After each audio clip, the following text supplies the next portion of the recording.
E a gente abre falando da nossa metrópole, mais precisamente um movimento que está acontecendo ali no centro da cidade, porque os motoristas que circulam na região central devem ficar atentos para um bloqueio parcial de veículos para a pavimentação de ponto de parada.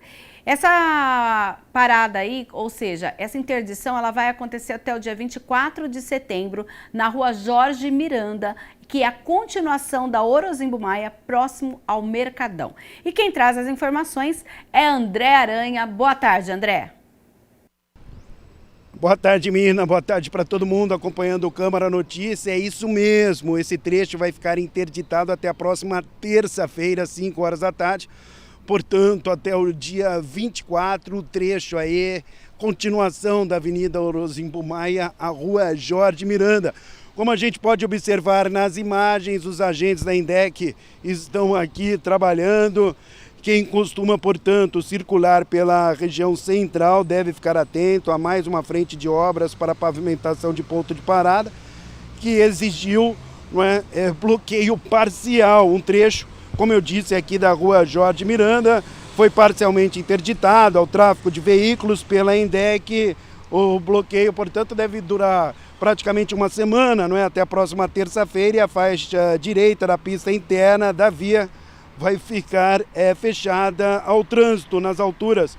Para o pessoal que está assistindo ao Câmara Notícia, assistindo ao nosso telejornal, se situar nas alturas das ruas Álvares Machado e Marechal Deodoro, que é justamente próximo ao mercado municipal. Bom, durante o período de duração do bloqueio, o ponto de ônibus localizado no trecho foi desativado, não haverá impacto nos trajetos e um ponto provisório foi sinalizado pela INDEC no trecho que antecede a parada. Uma informação importante que a pavimentação de paradas, a ação é parte do programa de requalificação dos pontos do transporte público coletivo, que está contemplando aí mais de 60 paradas no local. O objetivo, de acordo com a INDEC, é justamente ampliar a durabilidade do pavimento junto aos pontos de parada, também minimizar necessidade de manutenções. Bom, os agentes da mobilidade urbana, Mirna, sinalizam a interdição, estão inclusive orientando condutores aqui nos primeiros dias da intervenção, monitorando a região impactada, estão passando todas as informações, inclusive as pessoas estão passando por aqui perguntando o que está acontecendo e os agentes estão informando. Também aqui no Câmara Notícia a gente está trazendo as informações. Bom, as pessoas que queiram mais informações a respeito do trânsito podem acessar os canais do Fale Conosco INDEC, ou o 118, o telefone, ou o site portal.indec.com.br, Fale Conosco. Portanto, Mirna, a situação é exatamente essa, aquele trecho aqui da Rua Jorge Miranda, parte direita, a pista direita aqui da Rua Jorge Miranda, continuação de uma das principais avenidas de Campinas, que é Orozimbo Maia, foi interditado. Essa interdição vai acabar acontecendo até a próxima terça-feira, às 5 horas da tarde. Aí sim, tudo vai voltar ao normal. Eu volto com você, Mirna Abreu. Obrigada, André. Inclusive, vamos salientar aqui, como vocês viram aí na entrada do André, olha, os pontos de parada que estão nesse momento substituindo esse que está interditado, um é entre a Avenida Orozimbo Maia e a Rua Sacramento, e o outro é entre a Avenida Senador Saraiva e a Benjamin Constant. São 27 linhas de ônibus impactadas nesse momento em que esse ponto específico em que vai haver a pavimentação está então interditado. Com isso, as linhas, então você que usa a linha 114, a 117, a 131, 133, 135, a 154, a 161, a 190, a 192, 197, 240, 260, o pessoal que vem lá de Barão, a 309, a 331, 332, 339, 353, a 356, a 369, 375, 380, a 390, a linha 391, 392, 395, a 410 e 413 são afetadas nesse momento, então até a próxima terça-feira. Então as pessoas que utilizam essas linhas deverão fazer o ponto de parada nos locais então alternativos. Vamos agora falar de estiagem. A gente acompanhou recentemente aí a questão do Pico das Cabras, né? Que a gente infelizmente teve aquele incêndio lá em que acompanhamos dia a dia a atuação das autoridades. E olha só, a Defesa Civil de Campinas reforçou as equipes dos plantões da Operação Estiagem e manteve maquinários em locais de fácil acesso para dar apoio ao Corpo de Bombeiros em caso de incêndios em áreas florestais. Acompanhe. O boletim meteorológico emitido pelo Núcleo de Gerenciamento de Emergências do Governo do Estado fez um alerta para os dias mais quentes e secos, o que aumenta o risco de incêndios em áreas verdes. A Defesa Civil de Campinas reforçou as equipes dos plantões da Operação Estiagem em caso de incêndios em áreas florestais. A atividade de combate é do Corpo de Bombeiros. Toda vez que o bombeiro entender que existe a necessidade de apoio, de maquinário, caminhões de água e até de equipes, ele solicita a Defesa Civil. Esse ano tem sido muito difícil, tem sido um ano atípico do ponto de vista várias ocorrências simultâneas, mas eu diria que a grande característica desse ano é a alta temperatura. Quer dizer, a alta temperatura está sendo muito diferenciada dos anos anteriores. Ou seja, não chove e aí nós temos uma alta temperatura. E tradicionalmente o mês de setembro venta um pouco mais e isso ajuda na propagação dos incêndios. Então eu diria que tem sido bastante atípico esse período aqui na cidade e na região de Campinas. Em toda ocorrência de maior envergadura nós estabelecemos esse sistema de comando. E nesse sistema de comando nós reunimos todas as agências que podem nos apoiar. O Corpo de Bombeiros, pela lei estadual 1256, ele é o gestor dessa ocorrência. Então nós acionamos o apoio dos demais agências, dos demais órgãos para nos apoiar. Então, por exemplo, a Defesa Civil é um órgão, é um agente que nos ajudou bastante nas ocorrências, inclusive tanto com o efetivo quanto com os contatos que eles mesmos possuem, né? Alguns caminhões, a Sanasa nos ajudou também. Então, esses órgãos ajudam bastante a gente. Segundo o diretor da Defesa Civil, setembro é um dos períodos onde o trabalho de monitoramento mais se intensifica pelo aumento de ocorrências de foco de incêndio. Especificamente na cidade de Campinas, foram mais 15 agentes de Defesa Civil que foram concursados. Isso tem ajudado muito o reforço das equipes. E também a questão de equipamentos que servem para dar um primeiro combate numa vistoria ou até assessorar o Corpo de Bombeiros. Nesse último incêndio que nós tivemos agora, nós tivemos um aporte muito forte de vários órgãos da Prefeitura, principalmente de maquinário e também a questão de caminhões de água. Para vocês terem uma ideia, só no Pico das Cabras foram usados 6 caminhões de apoio ao Corpo de Bombeiros. Então realmente é um trabalho muito integrado em virtude de várias ocorrências simultâneas e você precisa às vezes de várias pessoas. Isso tem causado muito cansaço na equipe e também a questão dos outros órgãos que você acaba acionando também. Por exemplo, a Sanasa na última operação ficou também a madrugada inteira apoiando o Corpo de Bombeiros, como a Defesa Civil também teve que fazer a mesma ação. Uma das principais ferramentas utilizadas pelos agentes é o drone, que com o tamanho e a capacidade de manobra mapeia as áreas e permite que qualquer foco de incêndio seja identificado antes de assumir proporções maiores. Ele ajuda porque ele direciona efetivamente a extensão de uma área efetiva que foi queimada, você tem mais precisão nisso para você saber onde a área foi atingida, você tem um dimensionamento maior disso e também a questão para a fiscalização. Quer dizer, depois é como uma foto de um radar de trânsito. A imagem do satélite dá uma imagem bastante concreta do que aconteceu naquele local.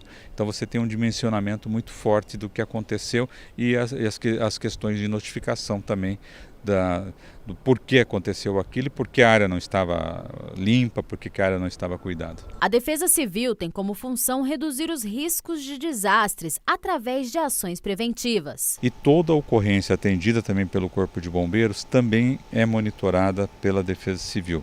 Isso vai gerar uma notificação por um órgão fiscalizador da Prefeitura, ou seja, a pessoa pode ser passível de multa pela Secretaria do Clima do município de Campinas. Campinas abre chamamento para pontos e pontões de cultura através da Lei Aldir Blanc. Veja quem pode se inscrever.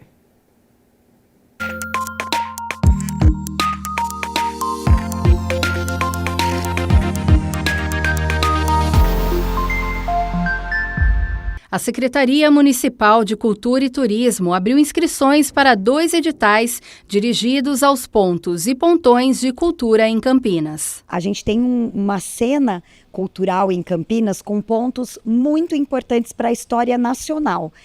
E por vários anos a gente não teve esse edital disponível fazendo esse apoio diretamente aos pontos. Então essa retomada do Cultura Viva, com essa subvenção, com recursos, ela vai trazer de novo uma grande relação entre o poder público e os pontos, e isso vai surgir efeitos lá nas comunidades onde cada um desses pontos atua. Campinas tem muitos pontos e a gente vai contemplar um volume que é bastante relevante, mas sem dúvida nenhuma haverá uma classificação, né? Porque a gente talvez tenha mais pontos querendo concorrer aos editais do que pontos contemplados, mas Campinas tem um volume de mais de 30 pontos de cultura, certamente que concorrerão. A iniciativa, realizada por meio da Política Nacional de Cultura Viva, visa contemplar projetos e entidades que realizem ações de pontos e pontões na cidade. O Ponto de Cultura, ele é uma entidade sem fins lucrativos, uma organização da sociedade civil, constituído de ações culturais, de uma jornada de ações culturais. Ele desenvolve já um processo cultural nos seus territórios, na sua temática, das mais diversas, do audiovisual, do teatro, da dança, dos povos e comunidades tradicionais, da memória, da cultura digital, mas eles têm um propósito de gerar protagonismo, autonomia, transformação social nas suas comunidades e redes temáticas. O Ponto de Cultura, ele atua diretamente no elo entre o município e a sociedade que ele atende. O Pontão de Cultura, ele já faz a articulação dos pontos de cultura para que os pontos de cultura se articulem e façam ações em redes. A premiação é de R$ 120 mil para pontos de cultura e R$ 300 mil para pontões de cultura. E quem está envolvido com projetos culturais, iniciativas como essa ajudam a alçar novos voos. Os editais, eles colaboram muito para a gente se traduzir, né? Aquela exposição que está ali, que conta a história desse espaço aqui, onde é que ele está fundamentado e onde ele se legitima, aquilo ali foi por causa de edital público, né? Precisou de uma pequena verba para a gente poder fazer uma exposição para contar esse espaço. Então, assim, a importância do edital é porque a gente consegue ter um pouquinho de asa, embora que às vezes curta, para a gente poder voar e mostrar o nosso voo. Nosso de quem? De toda uma sociedade civil organizada. Várias pessoas, né? E os pontos de cultura em Campinas e em outros locais também, naturalmente, mas pegando esse recorte de Campinas, é fácil ver isso a olho nu.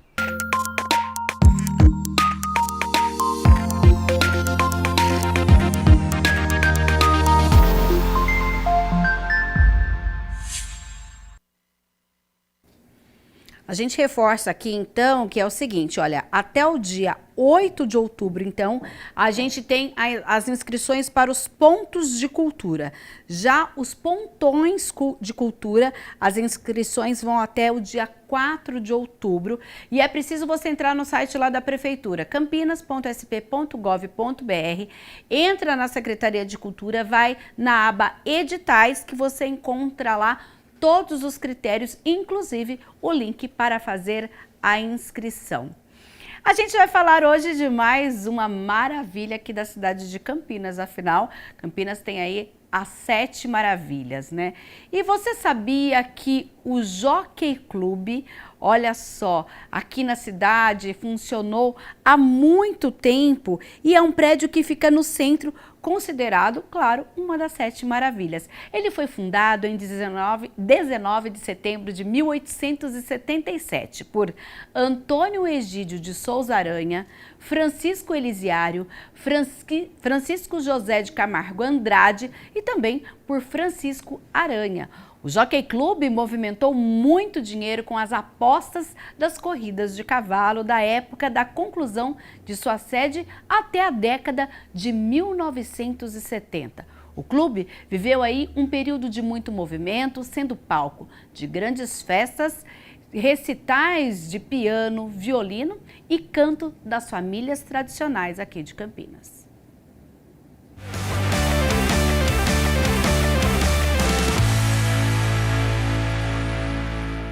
Você sabia que Campinas tem as 7 maravilhas da cidade?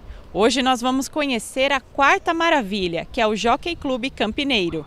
O prédio do Jockey Club é uma das joias da arquitetura de Campinas, localizado na Praça Antônio Pompeu, no centro da cidade. Projetado pelo engenheiro Augusto Lefebvre, o imóvel foi completamente revitalizado e passou a abrigar, além da sede do clube e de um restaurante, uma casa noturna. Para completar o tour, vale uma parada em alguns dos bares e lanchonetes que servem os clientes com mesas na calçada. No passeio a pé para contemplar a fachada do Jockey Club, também pode-se conhecer o monumento túmulo do compositor e maestro Carlos Gomes, que fica na mesma praça. O único elevador de gaiola que ainda existe é no Jockey. Esse prédio é de 1925, estilo Art Nouveau, estilo floral, e ele foi baseado nos palacetes franceses do século XVIII. Aqui onde as pessoas realizavam as apostas de cavalo, não as corridas. As apostas eram realizadas nesse local e é onde aconteciam os grandes saraus, os grandes bailes da elite cafeeira. Então, aí tem registro até da vinda de Getúlio Vargas aqui. Então, os restos mortais do grande maestro, gênio das Américas, negro, porque ele era filho de Fabiana Jaguari, índia, e o Maneco, Manuel José Gomes, negro. Então, os restos mortais dele estão nesse local. Esse monumento já existe desde 1905. E o nome das principais obras do grande maestro, que são A Noite do Castelo, Maria Tutor, Fosca, Condor. Essas são algumas, e o Guarani, o qual ele teve o ápice da carreira em 1870.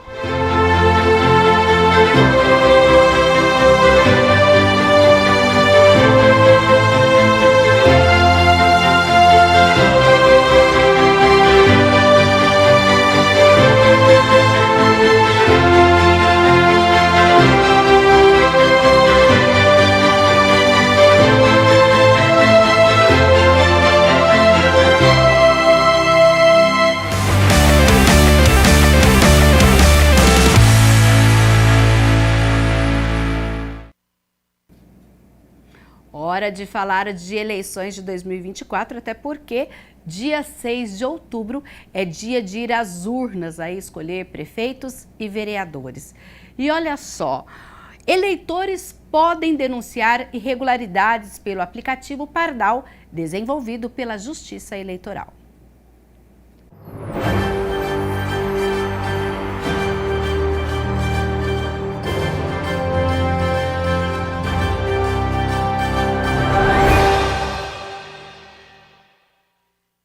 Desenvolvido pela Justiça Eleitoral, o Pardal está disponível gratuitamente para download nos sistemas iOS e Android. O aplicativo permite que os eleitores denunciem diversos tipos de irregularidades durante a campanha eleitoral. O objetivo do aplicativo é contribuir com o trabalho de apuração dos tribunais regionais eleitorais do Ministério Público Eleitoral, ao contar com a contribuição dos cidadãos para fiscalizar falhas eleitorais. O aplicativo Pardal é um aplicativo utilizado pela Justiça Eleitoral para possibilitar que o cidadão consiga fazer algumas denúncias de propaganda irregular, né? Propriamente da propaganda física, de bandeiras, propagandas afixadas em casas. Esse tipo de propaganda pode ser denunciada pelo Pardal por qualquer cidadão.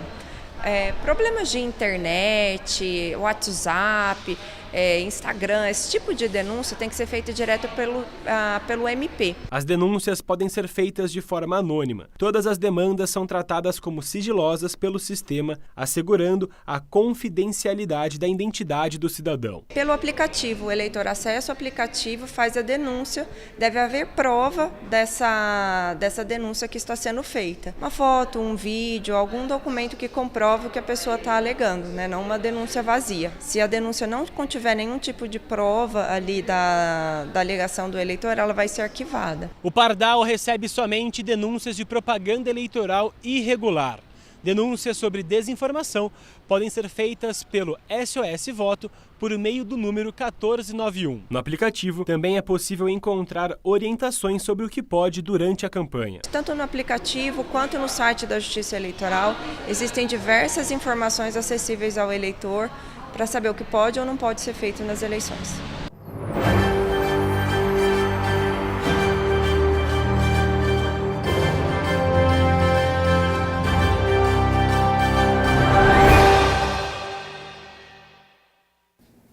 Para mais informações a respeito das eleições, basta acessar o site da Justiça Eleitoral, tre-sp.jus.br.